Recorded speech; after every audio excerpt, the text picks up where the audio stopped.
ka-spy, andito po si Ma'am Jen na tagapagturo sa Department ng Criminology. Ma'am Jen, shoutout ka sa ka-spy natin.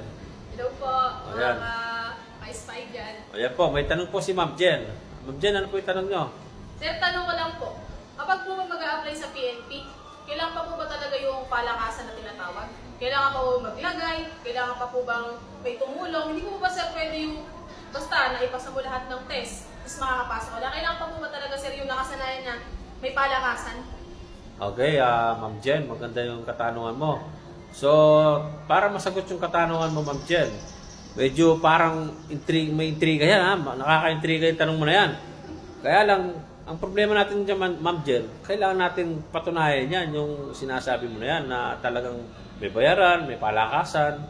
Pero, technically, hindi ho ganyan sa application. Pag nag-apply ka ng police, wala pong ganon. Walang bayaran, walang palakasan.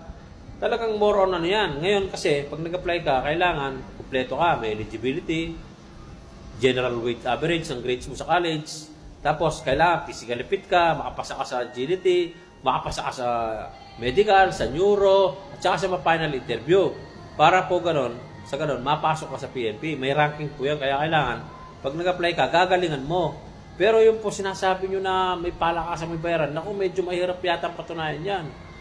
Kailangan pa ng investigasyon dyan para mapatunayan yung sinasabi nyo. Pero para masagot po yung tanong nyo, wala po. Hindi po kasama yan. Wala pong bayaran sa PNP, wala pong palakasan. Once na ikaw ay nag-apply at ikaw ay pasado sa lahat ng stage, walang dahilan para hindi ka po mapasok sa PNP.